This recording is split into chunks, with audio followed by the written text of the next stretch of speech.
여의도 맨션 구독자 여러분, 새해 복 많이 받으십시오. 우리 여의도 맨션이 2023년에 드디어 대대적인 개국을 했어요. 네. 여기 계신 분들, 화면에서 보시는 분들은 모르시겠지만 우리 연구원 50명 이쪽에 앉아 있고 뭐 스태프들 여기 한 30명. 자, 하여튼 그랬는데 1년 벌써 금방 간다. 네. 그리고 너무 감사드릴 일이 있지. 뭔지 알죠? 아, 세상에 1년도 제대로 안 됐거든. 우리가 네. 원래 1월 1일에 개국한 게 아니니까. 그런데 벌써 10만을 찍기 네. 직전까지 왔어. 네. 아, 너무 감사드립니다. 네. 그래서 이걸 내년에는 10만이 뭐 당연히 1월 달 중에 될 가능성이 높아 보여서 대대적으로 2024년도에는 시즌 2, 여의도 맨션 시즌 2를 준비했어요. 자, 첫 번째. 우리가 그동안 논의했던 거 있잖아. 자막을 어떻게 할 것이냐. 아, 자막. 예, 그런데 이게 여의도 맨션 같은 경우는 나름대로 투자도 받고 같이 운영했던 거라서 그래서 저희가 혼자 정할 수는 없어요. 네. 그래서 결정을 우리가 어떻게 보면 일부는 받은 건데, 네, 그렇죠. 어떻게 했다? 횟수를 늘리고 네. 자막을 없애자. 이런 결론을 들었습니다. 네. 최종 통보를 들어서 그래서 저희가 횟수는 주 3회 이상 이렇게 하기로 하고, 그 다음에 자막은 정말 죄송하게도 제 주변에 특히 몇 명 우리 여의도 맨션 많이 들어주는 분들이 계신데 그분들 중에서는 사정 때문에 자막을 꼭 넣었으면 바라는 분들도 계셨어. 제주항공에서 일하고 있는 내 지인이라든가 몇 사람이 있거든. 근데 그분들이 그렇게 부탁을 했음에도 불구하고 하여튼 상황이 그렇게 돼버렸습니다. 너무 죄송해요. 저희가 하여튼 또 여건이 되면 언젠가 자막도 다시 달고 이렇게 하도록 하고요. 대신 자막은 빼는 대신 우리 가끔 보면 참고자료 같은 거 잔뜩 나가잖아요. 네네. 그거를 좀 더 풍성하게 넣어봐라. 이런 지시 아닌 지시가 있어서 그렇게 정리가 되도록 했습니다. 주 3회는 무슨 요일이 나을까요? 우리 전체 기획을 하는 우리 조 PD님 요일을 찝어주세요. 일단 주사매라고 하면 기본적으로 월수금이죠. 월수금. 네, 월수금. 그럼 월수금으로 저희가 앞으로 매주 나가니까요. 참고해 주시고, 그 다음에 하나는 그때그때 네. 저희가 이제 몰아보기뿐만 아니라 몇 가지들이 있을 때는 추가적으로 또 업로드를 하도록 하겠습니다. 네. 이제 제일 궁금해하실 거는 이제 어떤 내용들을 주로 해줄 거냐, 이런 것들이 궁금하실 거예요. 2024년에 저희가 심층 특집으로 준비한 것들이 몇 개 있어요. 말씀 주세요. 일단은 해외로 한번 나가보려고. 여의도 맨션 직접 해외 갑니다. 우리가 부동산도 특강을 해봤었고, 네. 그 다음에 우리 이제 이민, 그 다음에 해외랑 더불어 외국인들과 더불어 살아야 되는 상황이 되다 보니까 조선족 분들을 반추하면서 우리 내부 상황도 한번 돌아봤고, 여러 가지를 해봤는데, 아니 해외 콘텐츠가 빵빵 터지대. 네, 그렇죠. 해외 나가는 것도 나가는 거지만 이제 해외를 주제로 한 다양한 컨텐츠들도 기획하고 있고, 네. 또 이제 우리 스튜디오에 이제 초대 손님이라든지 다양한 기획을 생각하고 있습니다. 게스트는 누가 지금 예정돼 있죠? 저희 아직 게스트도 없습니다. 요즘은 10만이 돼도 큰 채널이 아니더만. 그렇죠. 워낙 대형 채널들이 많아서. 맞아요. 네. 혹시 개인적으로 그냥 나오고 싶은 분들 나오셔도 되나 싶기도 하고. 그 다음에 해외 나가는 거 말고 준비한 게 있어요. 그래서 오늘 이제 첫 번째 주제와 관련되는데 그 얘기를 드리면서 이제 저희가 준비한 2024년도 내용들에 대해서 말씀을 드려보도록 하겠습니다. 네. 새해 첫날 첫 시간이니 네. 우리가 이제 녹화분 빼고요. 녹화분 빼고 첫 시간이니 당연히 해야 될 게 올해 전망이잖아요. 전망. 그렇죠. 경제 전망. 그리고 보통 TV 채널이라든지 아니 다른 데서도 많이 해요. 그럼. 2024년도가 됐기 때문에 2024년도 경제 전망 전체적으로 한번 훑어주세요. 오케이. 알겠습니다. 일단 2024년도에 를 어떻게 바라봐야 되느냐, 이 첫 키워드 하나로 각인을 하면 훨씬 도움이 될 것 같아요. 새로운 룰을 세팅하는 원년. 이렇게 말씀드릴 수 있을 것 같아요. 그러니까 사실 지난 30년에서 40년 동안 우리나라는 우리나라뿐만 아니라 전 세계가 경제를 하는 방식이 하나 있었어. 뭐냐면 WTO 체제라는 거예요. 아, WTO 체제. 이 WTO 체제라는 건 쉽게 말해서 전 세계가 자유무역하자는 거야. 아, 그렇죠. 그래서 보조금 주지 마라. 관세 주지 마라.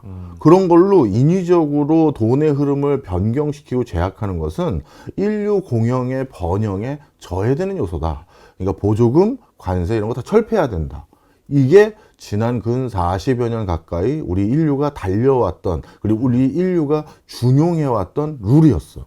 그런데 IRA법, 이 IRA법이 작년도에 전 세계에서 가장 핫했던 법이었거든. 이 IRA법의 목적이 뭐냐? 보조금을 누굴 줄지를 결정하는 법이야. 우리 저 전기 자동차 만드는 회사들 중에서 2차 전지 만드는 회사들 중에서 우리가 보조금을 주려면 이러이러한 기준을 갖춰야 보조금 드립니다. 이걸 미국이 들고 나온 거야. 그렇죠. WTO 체제에 어떻게 보면 주축국이라고 할 수 있는 미국이 아니 보조금 없애자고 40년 달려왔던 나라가 완전히 룰이 바뀐 거야. 그 다음 또 하나, WTO 체제에서는 무차별 원칙이야.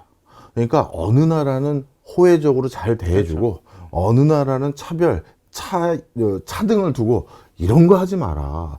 그러면 자유로운 돈, 자원 이런 것들의 왕래가 저해되다 보니 그런 것들이 또 경제 지속적인 성장을 막는 거다. 이게 룰이었는데, 그런데 지금은 IRA법을 비롯해서 미국이나 미국뿐만이 아니라 유럽도 마찬가지고 유럽판 IRA법이라는 게 있잖아. 그렇죠. 이런 법안들이 지금 진화시키고 있는 내용이 누구는 빼자, 누구는 넣어주자 이거야. 누굴 빼자고 하겠어? 저기 옆에 있는 나라? 그렇지. 예. 중국 빼자는 얘기잖아. 그러다 보니까 지난 40년 동안 이거 하지 말자고 했잖아요. 이게 룰이 바뀌어버린 거야. 그런데 여기서 놀라운 게 있어. 이렇게 룰이 바뀌면 어떤 국가든지 아니면 어떤 세력이든 당신들 지금 뭐 하는 거예요? 아니 지난 40년 동안 우리 이거 하지 말자고 하지 않았습니까? 이렇게 얘기할 법한데 그게 아니라 다 뭐 한다? 그 보조금 제가 받아가겠습니다. 그걸 제가 받을 준비가 다 돼 있습니다. 이걸로 바뀌어버린 거야. 그래서 앞으로 2024년도에는 경제를 하는 방식 자체가 바뀌어버린 첫 번째가 뭐다?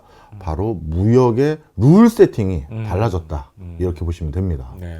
그다음 두 번째, 경제를 이끌어가는데 경제를 발전시키는데 가장 중요한 주체가 누구야? 기업이지. 네, 사실 기업이죠. 네. 그래서 지난 한 40여 년 동안 또 이제 국가 주도의 경제 성장 모델은 구태의연한 것이고 그거는 개발 연대 시대나 하는 것이지. 네, 그렇죠. 이제는 국가가 적극적으로 나설면 안 됩니다. 기업이 나서야 되고 기업이 뭔가를 할 때 국가는 저 뒤에서 그거를 뒤에서 뒷받침해주고 북돋아줘야지 국가가 뭘 나섭니까? 이게 그동안의 기저였단 말이야. 그렇죠. 그래가지고 국가가 뭔가 시장에 개입하려고 하면 그러면 안 되는데 이렇게 했던 거란 말이지. 그런데 이것도 바뀌어버렸어. 앞으로 우리가 전도유망하다고 생각하는 대표적인 신산업들을 내가 몇 개 얘기해보면 우주항공, 우리 육성해야 되잖아. 네, 그렇죠. 양자 컴퓨터 이런 거 해야 되고 양자 컴퓨터. 인공지능 이런 AI, 것도 해야 되지. 그리고 또 뭐가 있을까? 뭐 하여튼 이런 것들이라 치자고. 네. 뭐 드론도 그렇고 네. 뭐 이런 것들을 우리가 육성해야 되는 부분인데, 자, 이런 거 다 무슨 사업과 관련된다? 전부 방위산업과 관련된 기술이야. 그러다 보니까 앞으로 중점적으로 육성해야 될 인더스트리들을 대부분이 기업 혼자 할 수 있는 것들이 아니야. 반드시 국가와 같이 하거나 어떤 경우에는 국가의 허락을 득해야지만 할 수 있는 것들이 태반이라고. 그리고 지금 우리가 중점 육성 산업으로 지금 잘 굴러가고 있는 산업들을 보면 하나가 반도체, 또 하나가 2차 전지. 그런데 이 반도체하고 2차 전지 이 두 가지를 보면 2차 전지는 신재생 에너지라는 큰 틀, 친환경 에너지라는 큰 틀 속에서 또 좌지우지되는 산업이거든. 에너지 수급 체제, 반도체 이 둘 다도 반도체는 또 국방과도 관련이 되고 그렇죠. 그 다음에 에너지 수급 체계는 누가 결정한다?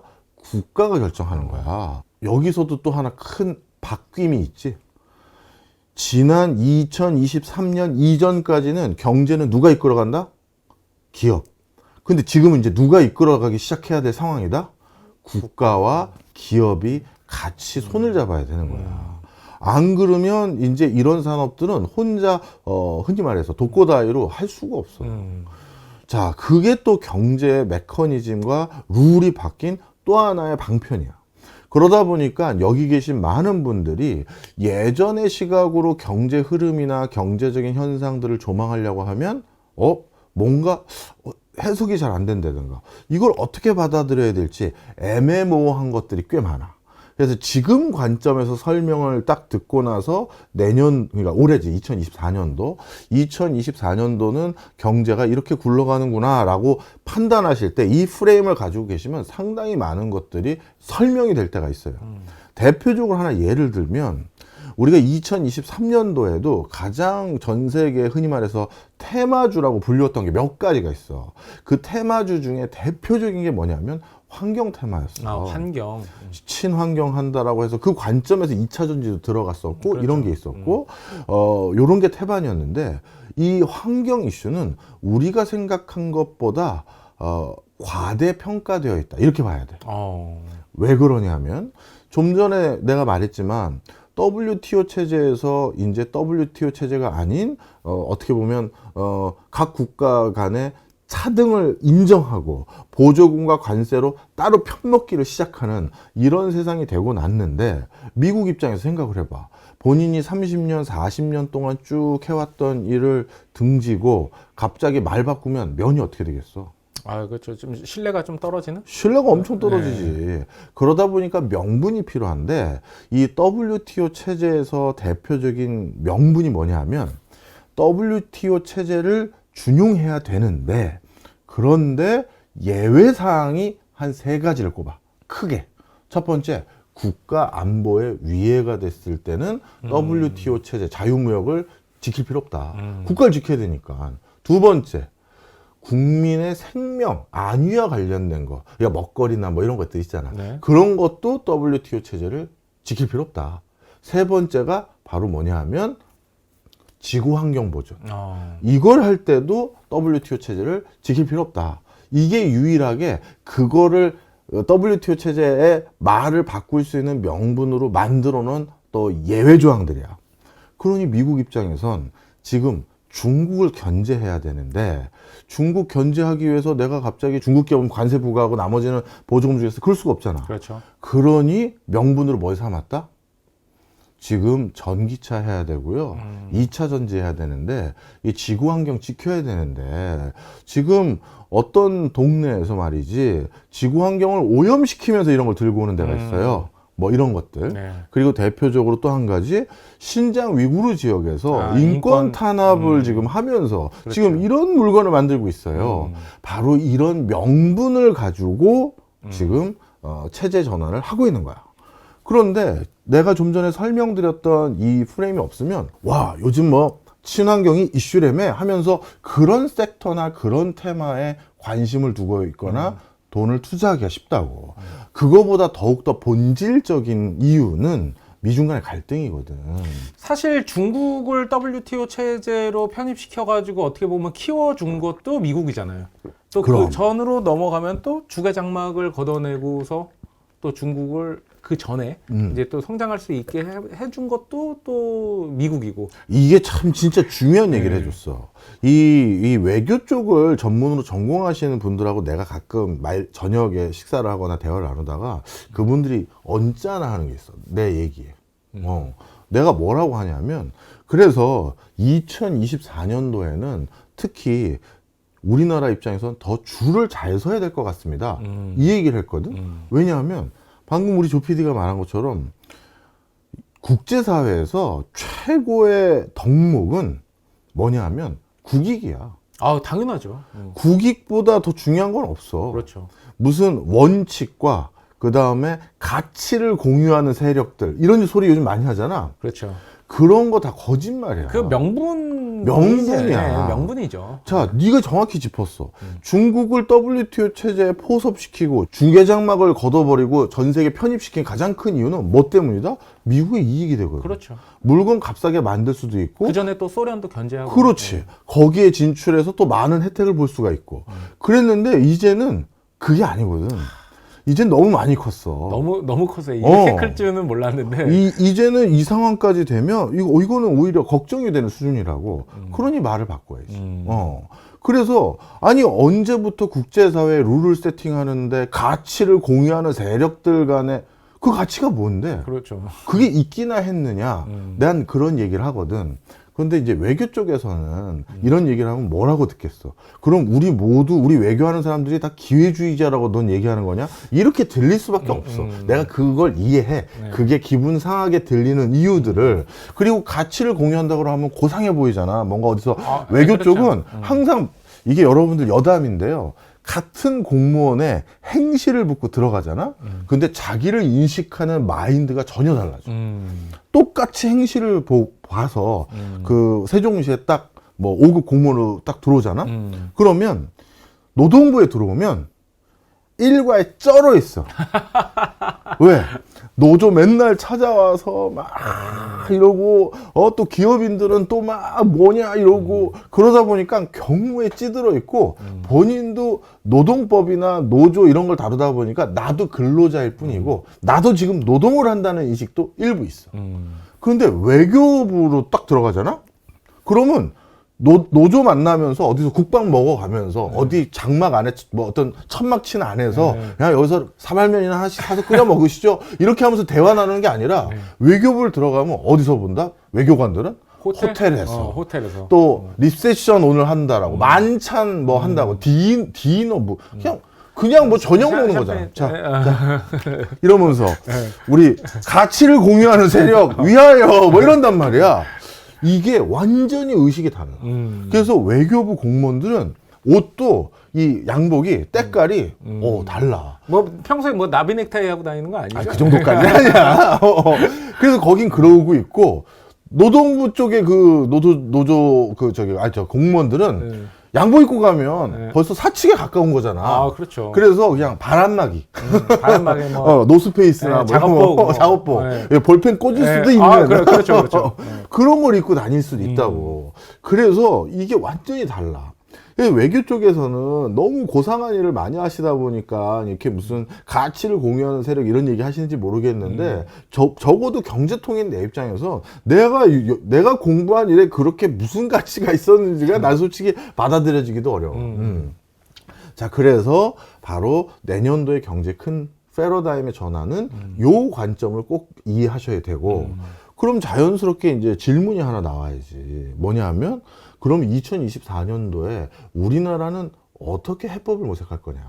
그잖아. 그게 중요한 거잖아. 그렇죠. 그러면 우리나라는 어떻게 해법을 모색하는 게 좋으냐 하면 우리나라가 굉장히 중요시 여겨야 될 산업 섹터가 하나 생겼어. 어디죠? 바로 물류, 해운, 유통이야. 아, 물류, 해운, 유통. 자, 조금 전에 우리가 얘기했던 자유무역은 끝났고 보호무역이 대두되기 시작했다. 네. 그러면 보호무역은 우리만 대두된 게 아니거든. 전 세계적으로. 전 세계적으로 병목 현상이 생겨. 공급망 대란이 생기고 필요한 물건을 제때 수급받기 어려워져. 요소수 부족한 게 우리나라만이겠냐고. 아, 요 근래 요소수 대란 또 났던 이유가 뭐 때문이냐면 러시아 쪽 요소수 갖다 썼던 유럽이 거기서 구할 수가 없게 된 거야.